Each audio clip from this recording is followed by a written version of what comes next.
Welcome back, everyone. What better way to start a video than by reading from the Book of Medicine from one of Islam's most trusted hadith collections? Muhammad said, if a fly falls in the vessel of any one of you, let him dunk that fly all the way in and then throw it away. For in one of its wings there is a disease, and in the other there is healing. Similar statements are found in multiple hadith collections. While even some popular Muslim apologists are now abandoning the notion of cutting-edge science in the Hadith, in the recent past, Islamic scientists have attempted to provide some sort of scientific credibility to Muhammad's statements. In a recent example from a Journal of Islamic Science and Technology, let's take a few seconds and recognize all of the insights that the Islamic worldview has bequeathed to science and technology. Yeah, I thought so. Anyway, in a recent Islamic Science article, the authors note some difficulties with this hadith. For example, the housefly is a vector of disease-causing bacteria because of its habit of perching and feeding on various substrates of pathogenic bacteria. His role as a disease carrier contradicts the hadith narrated by Bukhari, which is what we just read. So what is the solution? Well, first, the science of fly wings has to be definitively settled, and then, only then, get this, the hadith can be interpreted. These results, referring to ones from prior studies, have not been able to prove with certainty the presence of antidotes or antimicrobials on the fly's right wing. The right wing is the one that's supposed to have the cure. It is necessary to develop and detect the types of antibiotics on the right wing so that the meaning of the hadith is clear. And in concluding the least useful article ever published, the authors again note that antimicrobials are originated from bacteria on both wings and inhibit pathogens in both wings, again contradicting the hadith. Thus, more studies need to be done to prove the hadith and save Muhammad from contradicting science. Meanwhile, other scientists are doing useful stuff. If you're familiar with science and the hadith, you know how this goes. As we've seen in other videos, truckloads of ancient Greco-Roman science were imported into the hadith and placed on the lips of Muhammad.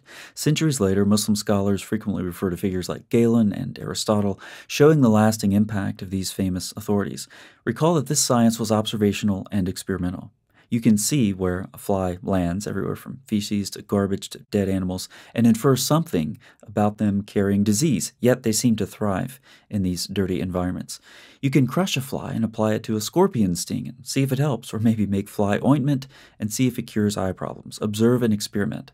So Greco-Roman science is the well from which the hadith authors drank deeply. Regarding the hadith of the fly specifically, Oded Zinger's 2016 journal article names some likely suspects. Here's Pliny writing about an insect probably now known as the Spanish fly, one of several insects used in part to treat skin problems. But herein arises a much disputed question, for the Acantharis taken in drink is a poison, causing excruciating pain in the bladder. But there is no doubt that, with juice of Timonian grapes, sheep suet, or that of a she-goat, an external application is beneficial.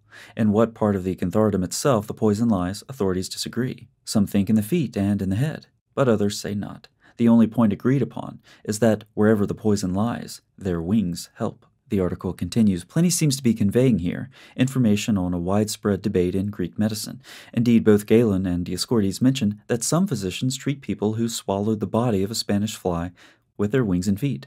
Furthermore, knowledge of this was not confined to medical circles.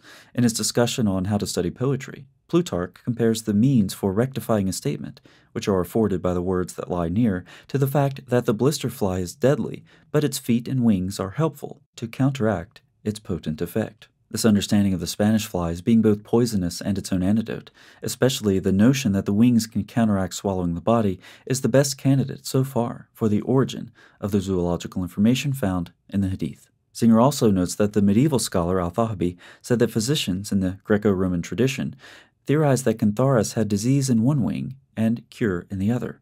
This is likely an allusion to the sorts of medical theories we just cited. So what are the options for modern Muslims when it comes to this indisputably authentic hadith? Well, first, acknowledge science conflicts with the fly hadith and many others, and maybe eventually try to find some interpretation that fits. That's the approach of the Islamic Science article I cited earlier. Now that's obviously circular and makes the hadith completely superfluous. You don't need science to help reinterpret the hadith so that you can use the hadith to show how it proves modern science. Second, Muslims can attempt to distance themselves from this whole science in the Islamic sources nonsense. However, they still can't ignore the glaring issues raised by the Islamic sources, borrowing everything from Greco-Roman medicine to rabbinic legend and beyond, and putting it on the lips of Muhammad. This casts severe doubt on Islam's most trusted sources. Finally, Muslims can reject the Hadith and all the other embarrassing ones, of which there are many. However, such an approach has been harshly criticized by Islamic authorities. To reject the Hadith is to reject Islam. To reject Muhammad in part is to reject him completely.